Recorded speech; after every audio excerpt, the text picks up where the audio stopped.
Sunshine study one channel में आप सभी लोग का स्वागत है। चलिए आइए स्टार्ट करते हैं world geography NCERT one liner series के पार्ट 4 को। यहाँ हम स्टार्ट करते हैं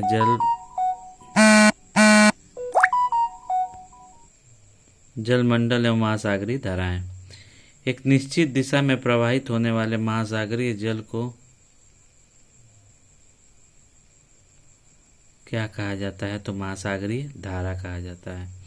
पृथ्वी की सतह का कितना भाग जल से ढका है? तो 2/3 भाग जल से ढका हुआ है। हम्बोल्ट धारा को किस अन्य नाम से जाना जाता है?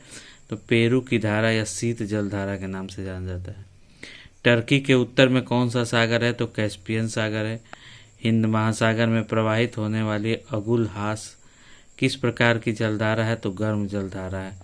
सारगैसो सागर का संबंध किस महासागर से है? तो उत्तरी अटलांटिक महासागर से है। सारगैसो सागर, ये क्वेश्चन आपको टीजीटी पीजीटी में भी पूछा गया है, असिस्टेंट प्रोफेसर में भी पूछा गया है और कई बार ये पीसीएस एग्जाम में भी ये पूछा गया है क्वेश्चन। 90 ईस्ट रीच किस महासागर में स्थित है? तो हिंद महासागर में स्थित है। कौन सा देश उत्तरी अटलांटिक प्रवाह द्वारा सर्वाधिक लाभान्वित होने वाला देश है? तो नॉर्वे। नॉर्वे को इसलिए कहा जाता है क्योंकि उत्तरी अटलांटिक में जब एक गर्म जलधारा जाती है तो वहाँ पे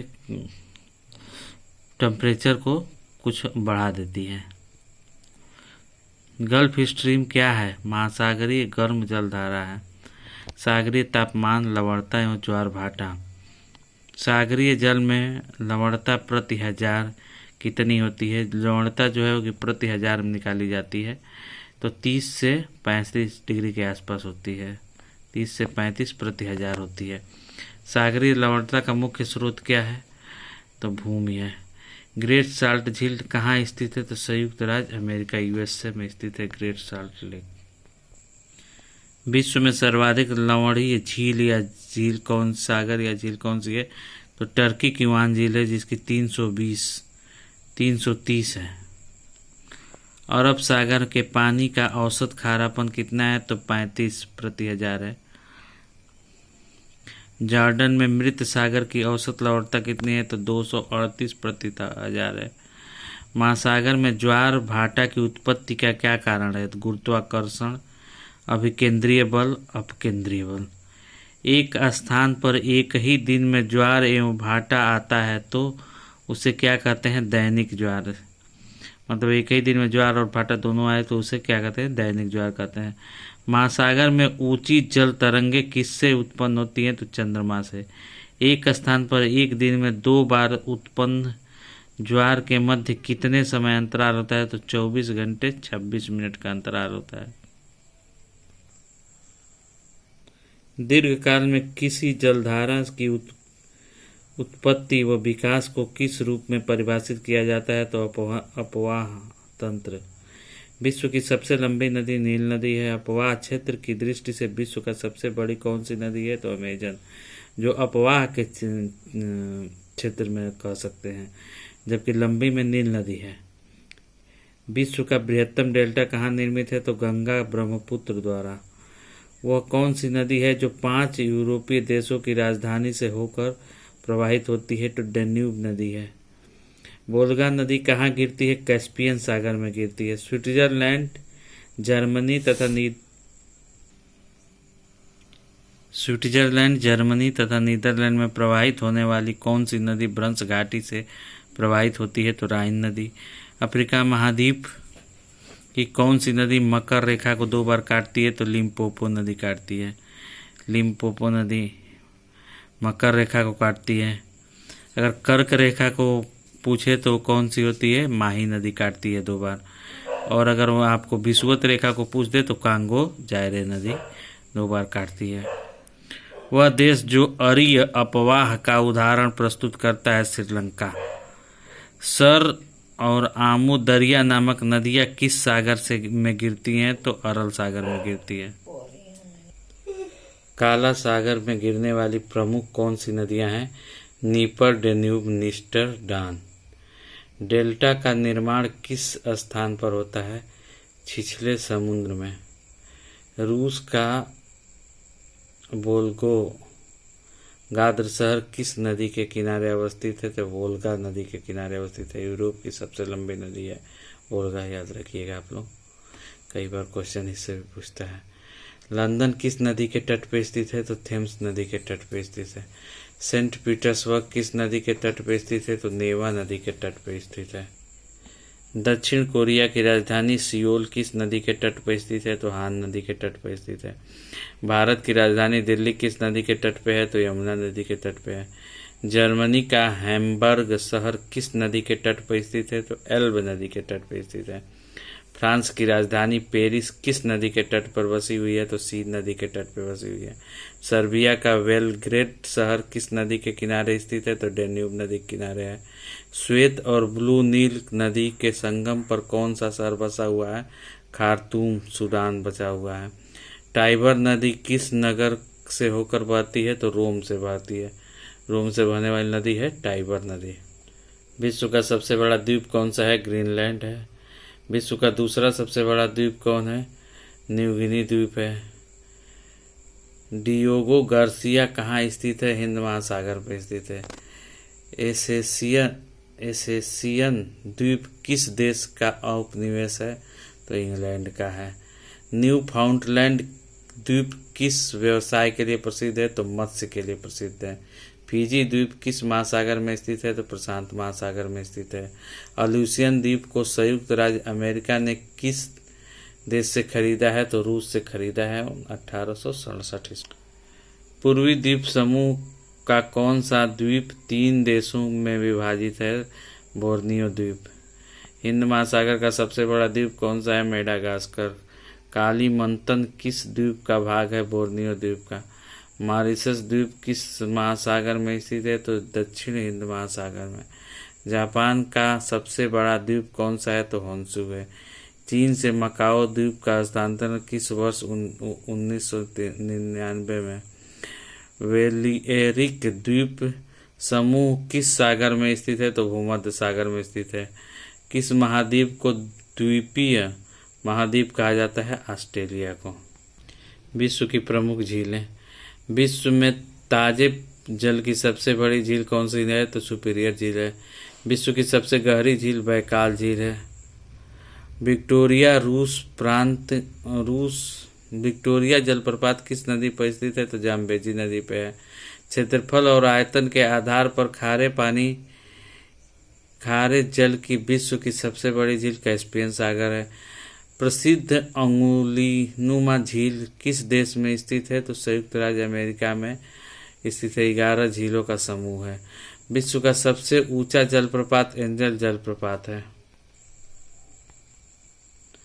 ग्रेट साल्ट लेक किस श्रेणी की झील है? तो दरार घाटी की झील है, रिफ्ट वैली की है। डेविस जल संधि किन दो जल क्षेत्रों को जोड़ती है? तो बैफिन की खाड़ी और अटलांटिक महासागर को। ये भी कई बार एग्जाम में पूछा गया। कौन सी जल संधि यूरोप को अफ्रीका से पृथक करती है? तो जिब्राल्टर जल संधि। ये जिब्राल्टर संधि भी जल्दी ही ये जो पेट वाला एग्जाम हुआ था उसमें पूछा गया था। हार्मुज जल संधि कहाँ स्थित है? फारस की खाड़ी और ओमान की खाड़ी के मध्य।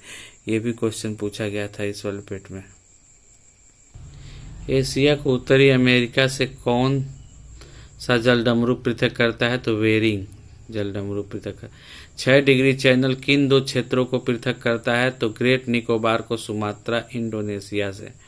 इंग्लिश चैनल और उत्तरी सागर को कौन सी जल संधि जोड़ती है? तो डोवर जल संधि जोड़ती है। ये भी इम्पोर्टेंट है। पाक जलडमरू किन 2 जलराशियों के मध्य स्थित है? तो मन्नार की खाड़ी और बंगाल की खाड़ी में। लाल सागर को अदन की खाड़ी से कौन सी जल संधि जोड़ती है? तो बाब अल मंडेव की जल संधि है।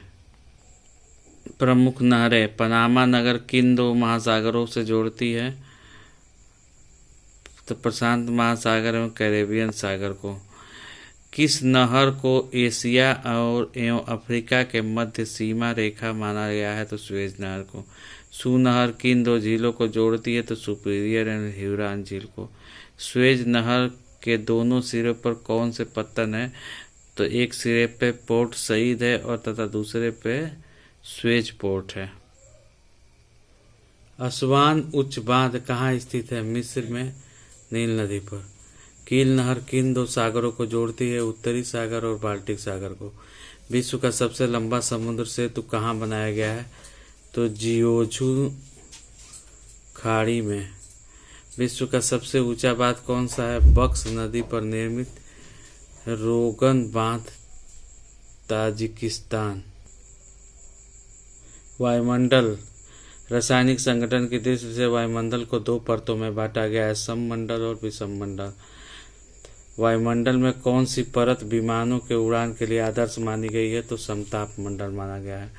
ओजोन परत वायुमंडल के किस परत में अवस्थित है? तो सप्ताप मंडल में अवस्थित है। पृथ्वी की सतह से ओजोन परत की ऊंचाई कितनी है? तो 15 से लेकर 35 किलोमीटर के बीच है। रेडियो तरंगों को परावर्तित के लिए वायुमंडल का कौन सा स्तर उत्तरदायी है? तो आयन मंडल। कौन सी अक्रिय गैस वायुमंडल में नहीं पाई जाती है? रेडान। वायुमंडल की कौन सी परत दूर संचार प्रणाली के लिए उत्तरदायी होती है? आयन मंडल। संचार उपग्रह वायुमंडल के किस स्तर से स्थापित किए जाते हैं? तो ताप मंडल एवं बहिर्मंडल में। पृथ्वी पर सबसे उच्चतम तापक्रम कहाँ रिकॉर्ड किया जाता है? तो 20 डिग्री उत्तरी अक्षांश में। साफ रातें मेघयुक्त रातों की अपेक्षा अधिक ठंडी होती हैं विकिरण की अनुपस्थिति के कारण। वायुमंडल में ऑक्सीजन गैस की अनुपस्थिति कितने किलोमीटर की ऊंचाई तक पाई जाती है? लगभग 64 किलोमीटर तक। विद्युत आवेशित कणों की प्रधानता वायुमंडल की किस परत में पाई जाती है? आयन मंडल में। ओजोन परत के क्षरण के लिए मॉन्ट्रियल प्रोटोकॉल किस वर्ष सहमति बनी थी? 1987 में। चक्रवात। कर्क रेखा व मकर रेखा के निकट कौन सा चक्रवात उत्पन्न होता है? तो उष्णकटिबंधीय चक्र। टाइफून चक्रवात कौन सा क्षेत्र प्रभावित होता है? तो चीन सागर। ग्रीष्म काल का विस्थापन भूमध्य रेखा के किस गोलार्ध की ओर है? तो उत्तरी गोलार्ध की ओर है। टॉर्नेडो की तीव्रता के मापन हेतु किस मापक का प्रयोग किया जाता है? तो फुजीटा स्केल का। विली विली क्या है? उत्तर पश्चिम ऑस्ट्रेलिया का उष्णकटिबंधीय चक्रवात है। तूफानों की निरंतर गति मापने के लिए किसका प्रयोग किया जाता है? तो साफिर सिम्पसन स्केल का किया जाता है। बैरोमीटर में पारे के स्तर की अचानक गिरावट किस घटना का सूचक है? तूफान के आने का सूचक है। शीतोष्णकटिबंधीय चक्रवात उत्तरी गोलार्ध में कब उत्पन्न होते हैं? तो केवल शीत ऋतु में। चक्रवात के केंद्र को किस नाम से जाना जाता है? तो चक्रवात की आंख के नाम से, आई ऑफ द साइक्लोन। संयुक्त राज्य अमेरिका के किस क्षेत्र को टॉर्नेडो एली कहा जाता है? तो मिसिसिपी मिसौली घाटी को। दक्षिणी गोलार्ध में हवाओं के बाईं ओर विचलन का कारण क्या है? पृथ्वी का घूर्णन। चालिसा पवनें किस महासागर में प्रभावित होती हैं? तो हिंद महासागर में। गर्म एवं शुष्क पवन जोर्डा को एंडीज के मैदानी भागों में किस नाम से जाना जाता है? तो शीतफान के नाम से जाना जाता है। दोनों गोलार्धों में 30 से 35 डिग्री अक्षांश से 60 से 65 डिग्री अक्षांश की ओर चलने वाली पवनों को पछुआ पवनें कहते हैं। कोरियोलिस बल की खोज किसने की थी? तो जी कोरियोलिस ने की थी। सिराको पवन के प्रभाव से होने वाली वर्षा को किस नाम से जाना जाता है? रक्त वर्षा के नाम से जाना जाता है। ये इटली और स्विट्जरलैंड में रक्त वर्षा करती है सिराको पवन है। वो क्या करते हैं कि सहारा मरुस्थल से जो लाल रेत के कण को हवा उड़ा के ले जाती है और इटली और स्विट्जरलैंड उधर इसके द्वारा जो बारिश होती है तो लाल रेत के कण वहाँ पे गिरते हैं, तो लोग इसको ही रक्त वर्षा कहते हैं। रोन नदी से भूमध्य सागर तक प्रवाहित होने वाली मिस्ट्रल किस प्रकार की पवन है? तो ठंडी ध्रुवीय पवन है। पृथ्वी पर अधिकांश सघन वन पाए जाते हैं। विषुवत रेखा के पास भूमध्य रेखा के निकट किस प्रकार के वन पाए जाते हैं? उष्णकटिबंधीय वन पाए जाते हैं। वैश्विक वन क्षेत्र से किसके विस्तार की प्रतिशतता सर्वाधिक है? तो शीतोष्ण शंकु वृक्षी वन की। विस्तृत उष्णकटिबंधीय वन पाए जाते हैं कांगो घाटी में। विश्व में के सबसे बड़ी और घने किस देश में पाए जाते हैं? तो ब्राज़ील में पाए जाते हैं। विश्व में ईंधन काष्ठ का सबसे बड़ा उत्पादक देश कौन सा है? इंडोनेशिया है। डेलवर्जिया प्रजाति किस वनस्पति से संबंधित है? तो शीशम से संबंधित है। भूमध्यसागरीय वन किस उत्पाद के लिए प्रसिद्ध है? तो खट्टे फल के लिए प्रसिद्ध है भूमध्यसागरीय वन। टुंड्रा प्रदेश का प्रमुख खाद्य पदार्थ क्या है? तो सील मछली है। पृथ्वी के अधिकांश भाग पर किस प्रकार की जलवायु का विस्तार है? तो शुष्क जलवायु का विस्तार है। विश्व का सबसे ठंडा स्थान कौन सा है? तो वार्खोयास्क है। भूमध्य रेखीय जलवायु किन अक्षांशों के मध्य पाई जाती है? तो भूमध्य रेखा से 10 डिग्री उत्तर और दक्षिण में। कर्क व मकर रेखा के मध्य कौन से जलवायु प्रदेश पाए जाते हैं? तो उष्णकटिबंधीय जलवायु प्रदेश पाए जाते हैं। नॉर्वे में किस ऋतु में वर्षा होती है? तो शीत ऋतु में वर्षा होती है। अफ्रीका के उत्तरी व दक्षिणी तटीय प्रदेश में किस प्रकार की जलवायु पाई जाती है? भूमध्य सागरीय जलवायु पाई जाती है। विश्व का आर्द्रतम स्थान कौन सा है? मासीराम मेघालय में है। कोपन की सीएस जलवायु किन क्षेत्र में पाई जाती है? तो भूमध्य सागरीय क्षेत्र में पाई जाती है। भूमध्य सागरीय जलवायु किन अक्षांशों के मध्य पाई जाती है? तो 30 से 45 डिग्री उत्तर पश्चिम में। वर्षा की मात्रा किस पर निर्भर करती है? तो वायुमंडल की नमी पर निर्भर करती है। हेकी स्टोथर्म पौधे के लिए अनुकूल तापीय दशाएं क्या होती हैं? बहुत कम ताप। दैनिक व वार्षिक तापांतर दोनों किस जलवायु क्षेत्र में अधिक है? तो मरुस्थलीय जलवायु क्षेत्र में। उष्णकटिबंधीय जलवायु का सर्वाधिक विस्तार किस महाद्वीप में हुआ है? तो अफ्रीका महाद्वीप में हुआ है। पवनों का मौसमी उत्क्रमण किसका प्रारूपीय विलक्षण है? तो मानसूनी जलवायु का। टुंड्रा बंजर भूमि शब्द किस भाषा से लिया गया है? तो फिनिश भाषा, फिनलैंड की भाषा है।